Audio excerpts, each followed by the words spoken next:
दोस्तों स्वागत है आपका आज के क्लास में। आज देखिए ऐसे टॉपिक को कवर कर रहे हैं जिसका यूज एग्जाम में भी होता है और हमारे जीवन में भी यूज होता है। इसीलिए आप लोग आज का क्लास जो रहने वाला है वो मोस्ट इम्पोर्टेंट रहने वाला है, जीवन के लिए भी और बोर्ड के लिए भी। इसलिए आप लोग वीडियो को शुरू से अंत तक जरूर देख लीजिएगा। देखिए शुरू करते हैं बिना देर किए। तो सबसे पहला है कि लैंगिक जनन पता होगा आप लोग को कि लैंगिक जनन क्या होता है। और लैंगिक जनन में सबसे ज्यादा अहम भूमिका होती है दो। लैंगिक जनन में दो लोगों की जरूरत होती है, नर युग्मक और मादा युग्मक।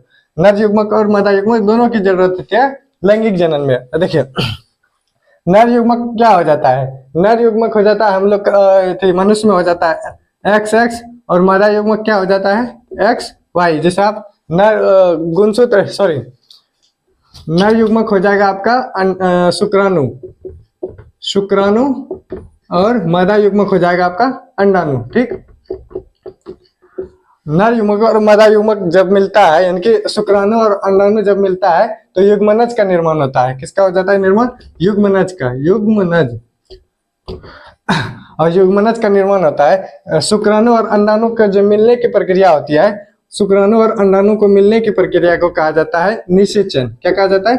निषेचन। निषेचन के बाद ही युग्मनज का निर्माण होता है, जिससे कि आगे चलकर बच्चे पैदा होते हैं। ठीक है, देखिए आज इस वीडियो में जो हम कवर करने वाले हैं कौन कौन टॉपिक है रहेगा, इसमें रहेगा नर जनन तंत्र, फिर रहेगा मादा जनन तंत्र, और उसके बाद लिंग निर्धारण, उसके बाद इसी में बताएंगे कि जुड़वा बच्चे कैसे होते हैं। तो इसीलिए आप लोग इस वीडियो को ध्यान से देखिए और आगे हम चलते हैं। ठीक है, सबसे पहले हम नर जनन तंत्र को जानेंगे कि नर जनन तंत्र क्या होता है। देखिए आइए हम नर जनन तंत्र को समझते हैं आसान भाषा में।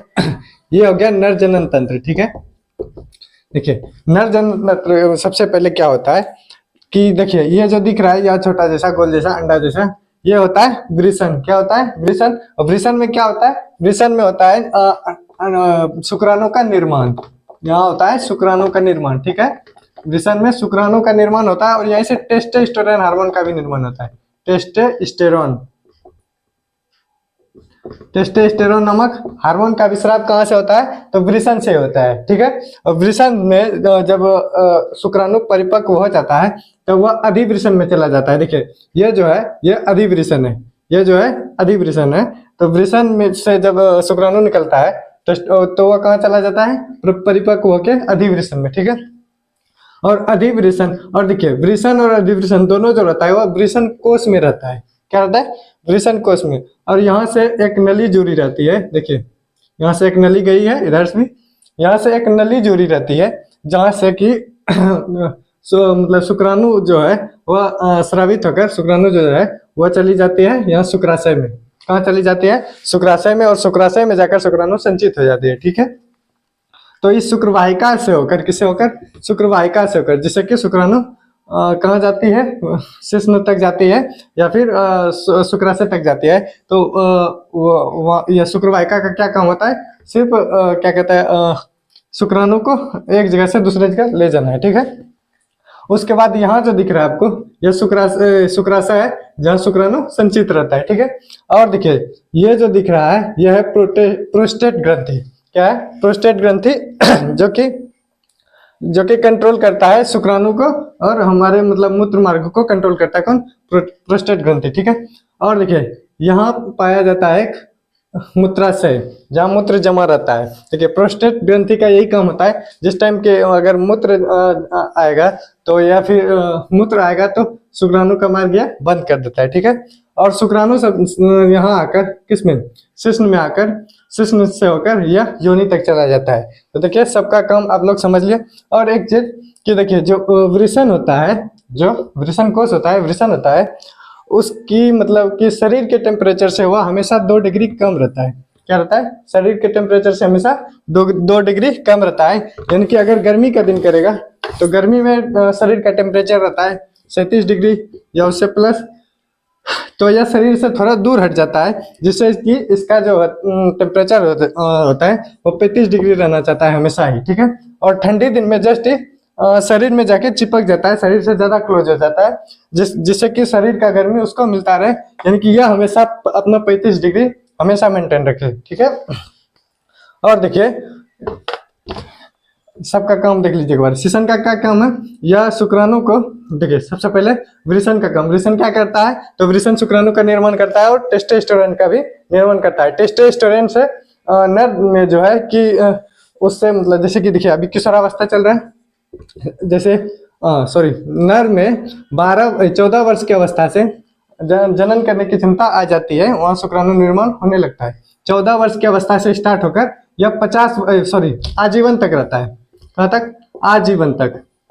नर में जनन की क्षमता 14 वर्ष से शुरू होकर आजीवन तक रहती है। और टेस्टोस्टेरोन हमारे इसी को कंट्रोल करता है, या मतलब कि उत्तेजना को बढ़ाने का काम करता है। उत्तेजना को कंट्रोल करता है कौन? तो टेस्टोस्टेरोन ग्रंथि। इसी के कारण लड़कों को टीनेज में यानी कि किशोरावस्था में दाढ़ी मोच आती है, जननांगों में बाल आती है। ठीक है, तो श्वसन का तो ये वृषण का क्या काम हो गया? वो शुक्राणु को बनाता है और टेस्टोस्टेरोन को निर्माण करता है। ठीक है, और उसके बाद अधिवृषण का क्या काम है?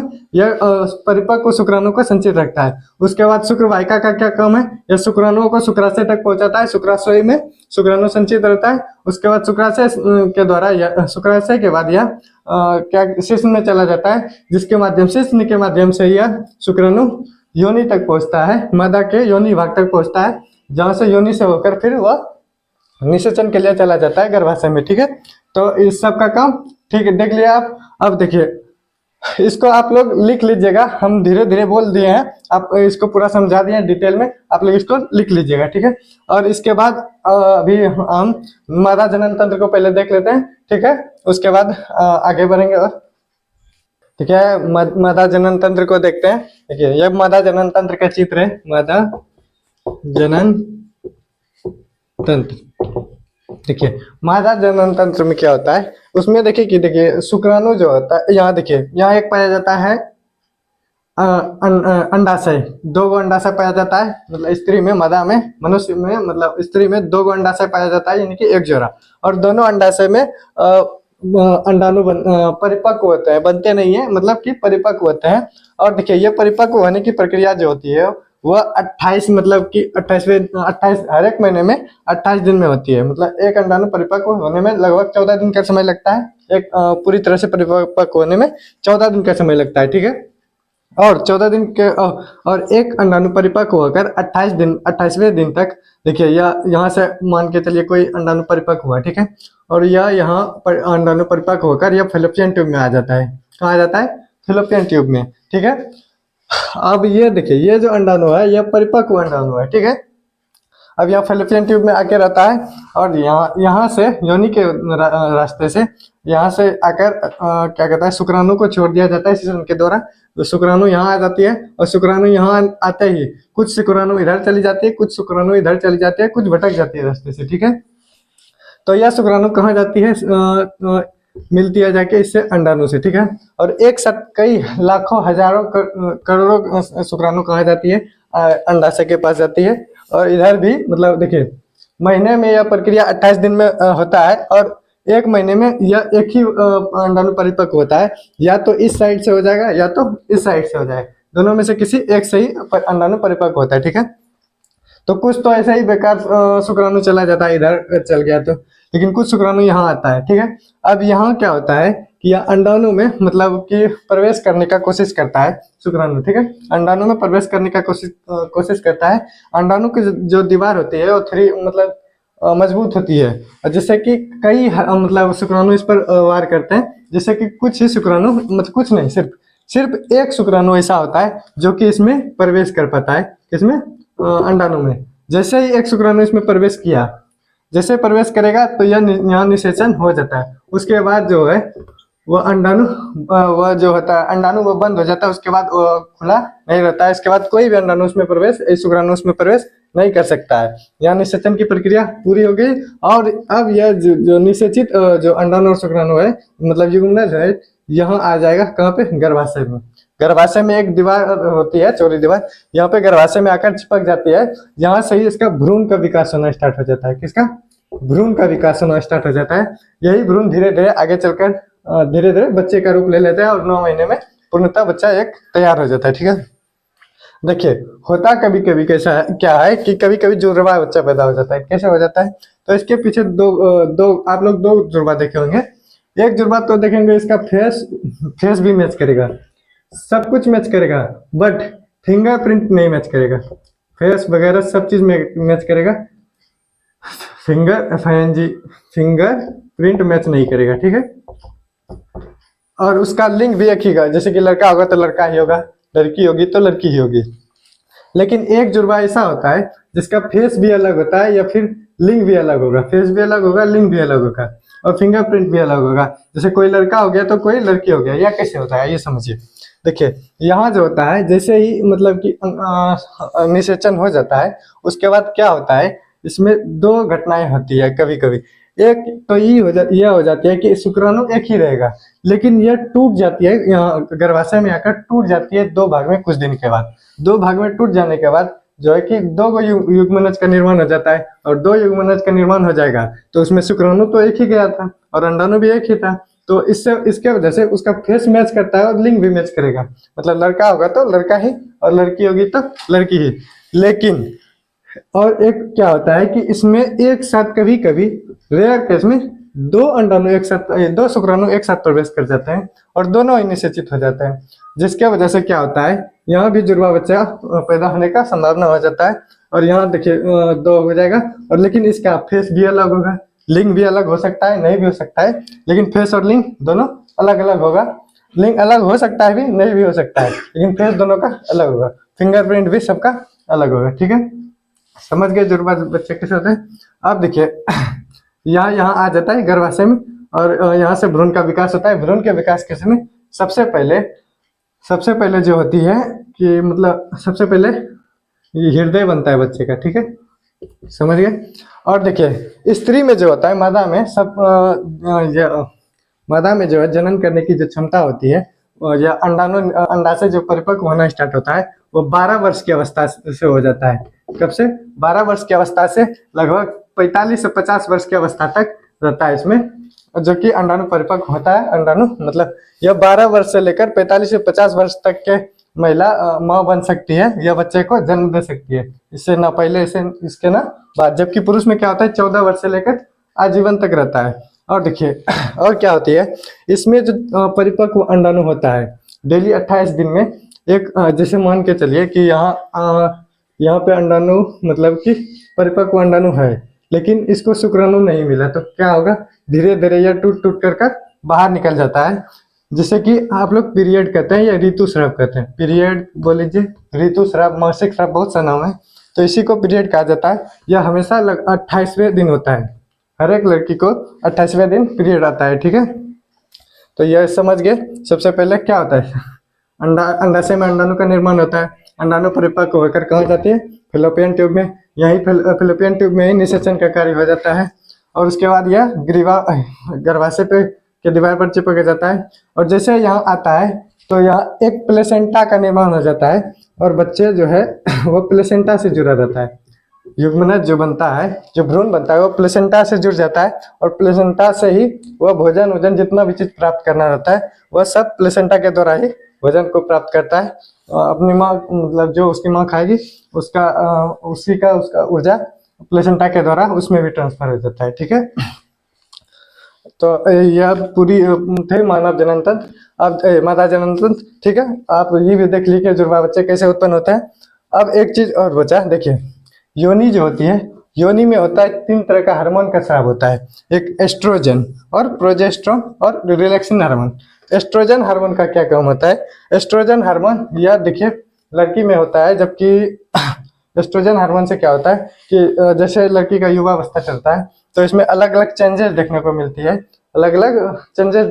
है, और मतलब यह उत्तेजित भी करते हैं। और देखिए उसमें जननांगों में या कांक आदि में बाल आना स्टार्ट हो जाता है, ठीक है। और प्रोजेस्टेरोन क्या करता है, प्रोजेस्टेरोन से लड़की में जो होता है वह स्तन का विकास होता है। क्या होता है, स्तन का विकास होता है। और रिलैक्सिन हार्मोन का काम तब होता है जब देखिए बच्चे को जन्म मतलब देने की बारी आती है, तब रिलैक्सिन हार्मोन निकलता है जो कि बच्चे को जन्म देने में सहायक होती है, ठीक है, जिसे रिलैक्सिन हार्मोन से, ठीक है। तो ये सब पूरी प्रक्रिया थी मादा जनन तंत्र की। और आप लोग ये भी देख लिए कि जुड़वा बच्चे कैसे उत्पन्न होते हैं। ठीक है। आप एक चीज और बच गया कि लिंग निर्धारण कैसे होता है, तो आप उसको भी समझ लीजिए, तो यह टॉपिक पूरा हो जाएगा। ठीक, तो आप आइए लिंग निर्धारण को आप समझ लेते हैं। देखिए, नर युग्मक और मादा युग्मक से कैसे लिंग निर्धारित होता है आप समझे। देखिए, नर युग्मक यानी कि शुक्राणु में होता है। शुक्राणु में कितना टोटल 23 जोड़ा गुणसूत्र पाया जाता है। 22 प्लस 1, 23 जोड़ा, जोड़ा बोल रहे हैं 23 जोड़ा। और अंडाणु में भी 23 जोड़ा, 22 प्लस 1 जोड़ा मतलब गुणसूत्र पाया जाता है। अब देखिए ये 22 जोड़ा गुणसूत्र और ये 22 जोड़ा गुणसूत्र दोनों ही मिलकर मतलब 22 जोड़ा मिलकर पूरे शरीर का निर्माण कर देते हैं। लेकिन यह एक जोड़ा और यह एक शुक्राणु, ठीक है, यह एक जोड़ा और यह एक जोड़ा दोनों मिलकर लिंग को निर्धारित करते हैं। क्या करते हैं? लिंग को निर्धारित करते हैं। अब देखिए होता क्या है कि जैसे देखिए होता क्या है कि नर के पास जो होता है वह एक्स गुणसूत्र पाता है। अब आपको समझ में आ गया कि 23 जोड़ा गुणसूत्र पाया जाता है दोनों में। अब देखिए नर के पास होता है एक्स और वाई दोनों गुणसूत्र, ठीक है, यह हो गया लिंग गुणसूत्र, ठीक है। और मादा के पास होता है एक्स और एक्स गुणसूत्र।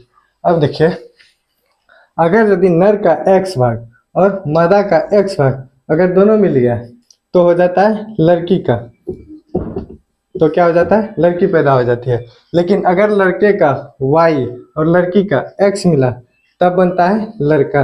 क्या बनता है? लड़का बन जाता है। ठीक है, देखिए नर के पास एक्स और वाई दोनों है, लेकिन मादा के पास क्या है? सिर्फ एक्स और एक्स ही है। तो यह चाह कर भी लड़के को मतलब लड़के को जन्म देने में मादा की भूमिका नहीं होती है, क्योंकि उनके पास तो एक्स और एक्स ही अवेलेबल है। नर को जन्म देने में जिसकी भूमिका आती है वह नर ही होता है, क्योंकि उसके पास एक्स और वाई दोनों गुणसूत्र पाया जाता है। और एक्स और देखिए यह क्या हो गया? एक्स प्लस एक्स मिलने से क्या हो गया? एक्स और एक्स मिलने से क्या होगा? लड़की। और एक्स और वाई मिलने से क्या किसका निर्माण हो जाएगा? तो लड़के का जन्म हो जाएगा। ठीक है, तो आज हम आप लोग को बता दिए पूरा जनन का मानव जनन का पूरा भाग, नर जनन तंत्र, मादा जनन तंत्र, लिंग निर्धारण, जुड़वा बच्चे कैसे पैदा होते हैं, ये सब।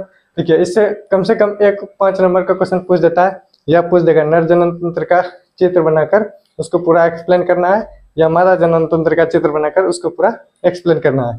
तो आप लोग को यह बोर्ड के लिए भी बहुत इंपॉर्टेंट रहने वाला है। तो आज के लिए इतना ही, मिलता है अगले वीडियो में, तब तक के लिए धन्यवाद।